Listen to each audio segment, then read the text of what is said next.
Welcome to Mr. English Daily. Hey, English learners. Welcome back to Mr. English Daily, your go-to place for real English practice through real conversations. I'm Leo.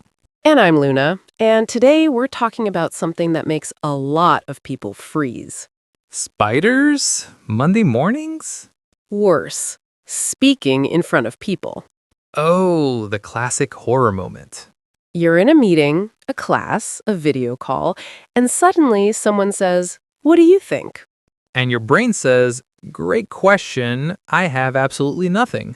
Your heart is running a marathon, your hands are sweaty, and your mouth just forgot English. And the worst part, learners always tell us, in my head, my English is perfect. The moment I open my mouth, it disappears. If that's you, you're not broken. You're not bad at English. You're just human. Because the real problem isn't vocabulary. It's how you feel the second you start speaking. So today, we're talking about how to sound more confident and calm without pretending to be someone you're not.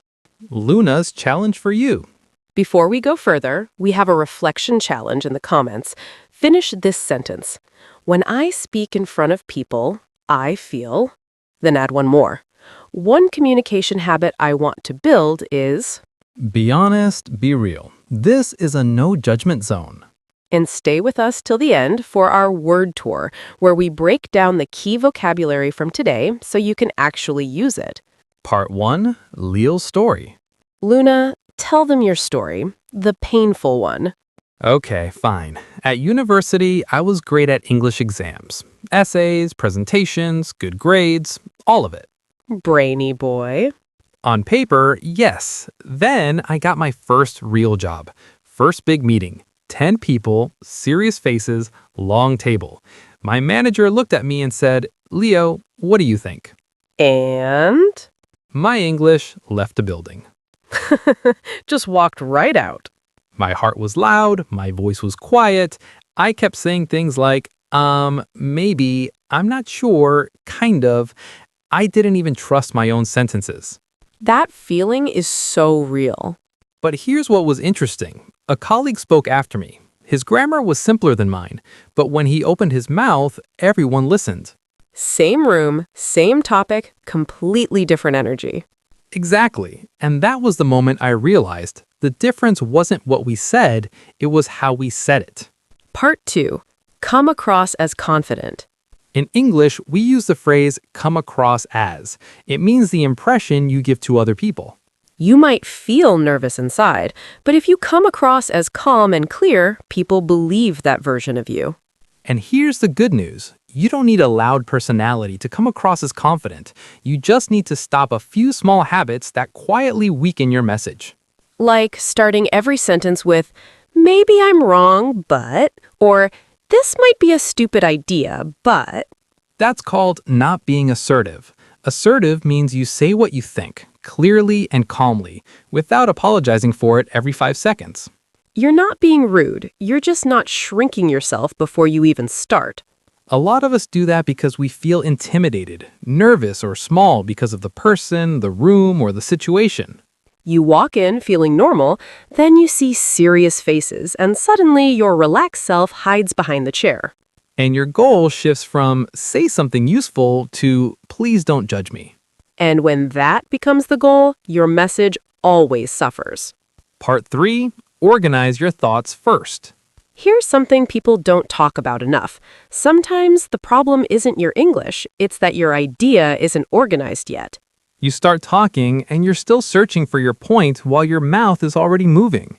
I always picture the brain like a drawer. For some people, very neat. For others, it's full of tangled cables and mystery objects. You open it and everything comes out in a knot. So, confident speakers are more deliberate with their words. Deliberate means you do something on purpose, not by accident. You choose your words instead of throwing them all out at once.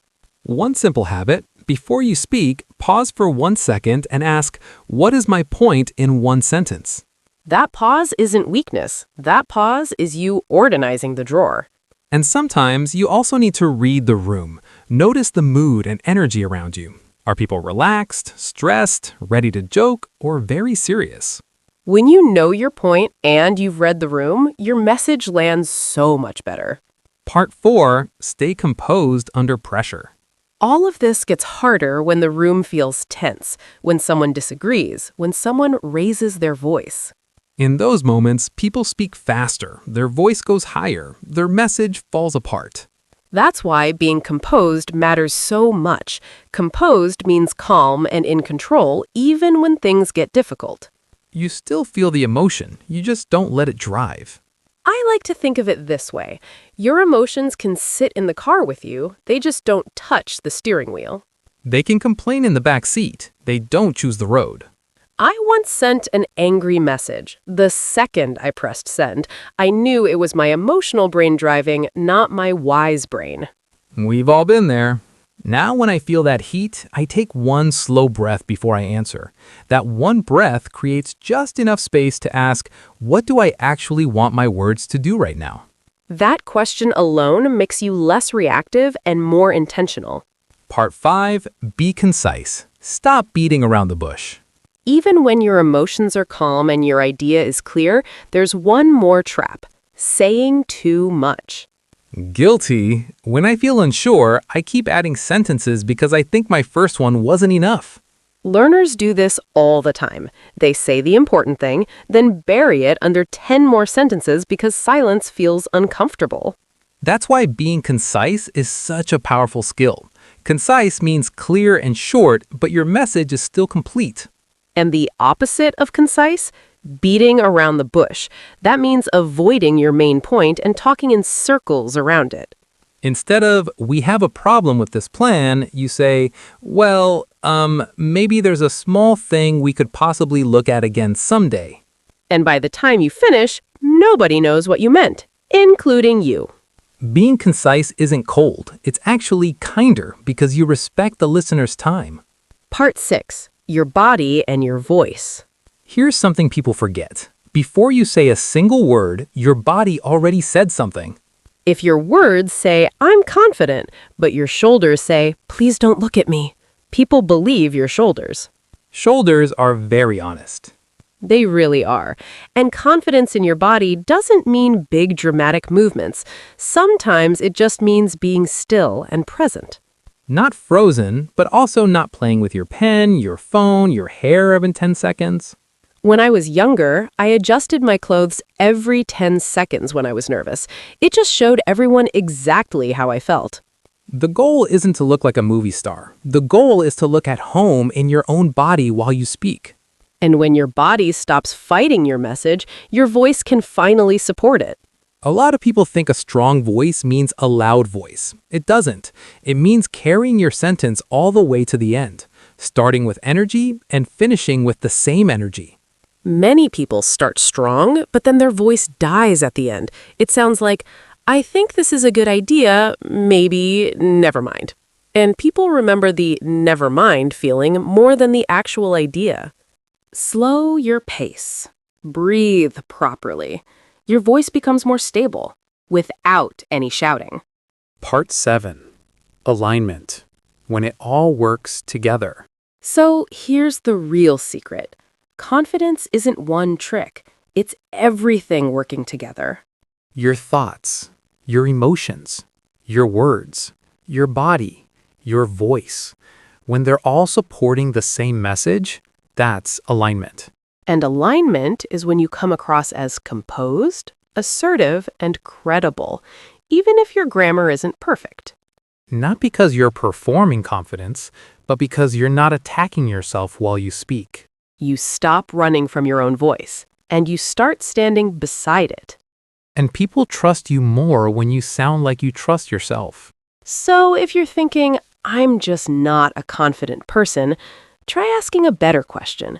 Which part of my communication is out of alignment right now? Is it your thoughts, your emotions, your words, your body, your voice? You don't need to fix everything today. Work on one small thing at a time. And every time you hold your ground a little more, every time you speak with a little more conviction, you build real confidence, sentence by sentence.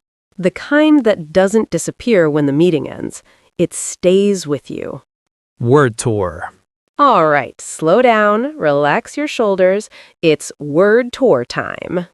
We're going to go through the key words from today, clearly and slowly. You can just listen or shadow and repeat with us. First word, composed. Composed means calm and in control, especially when things are stressful. You feel the pressure, but it doesn't control how you speak. Even when the client was upset, she stayed composed and answered clearly. Repeat. Composed. Composed.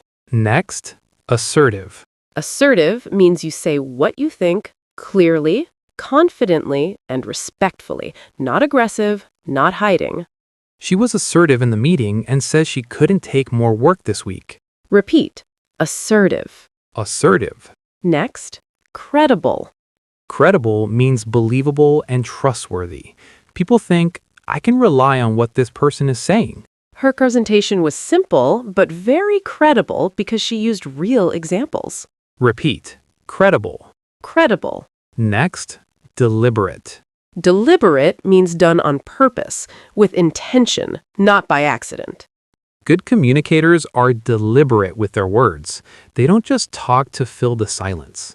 Repeat. Deliberate. Deliberate. Next, concise. Concise means clear and short, but still complete. You say what's necessary and cut the rest. In a busy meeting, a concise answer often sounds more confident than a long story. Repeat. Concise. Concise. Next, intimidated. Intimidated means you feel nervous or small because of a person or situation. At first, he felt intimidated by native speakers, but over time, he became more relaxed. Repeat. Intimidated. Intimidated. Next phrase, come across as. Come across as means the impression you give to other people, how you seem from the outside. He comes across as confident, even when he's unsure inside. Repeat. Come across as. Come across as. Next phrase, read the room.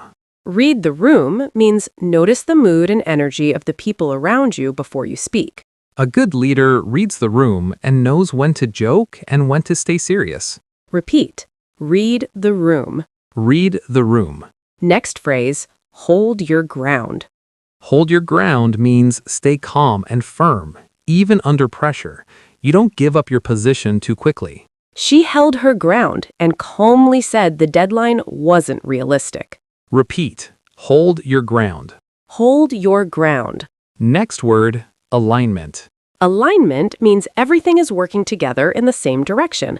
In today's episode, it's when your thoughts, emotions, words, body, and voice all support the same message. Real confidence comes from alignment between what you think and what you say. Repeat. Alignment. Alignment. Last phrase, beat around the bush. Beat around the bush means avoid your main point and talk in circles instead of saying it directly.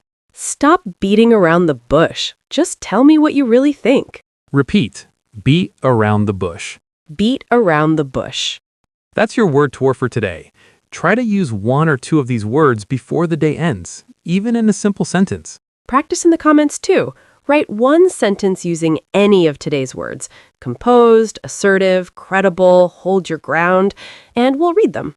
If this episode helped you, like the video, subscribe, and share it with one friend who also freezes when they speak. You can come back to this episode anytime. Listen again. Shadow the parts you like.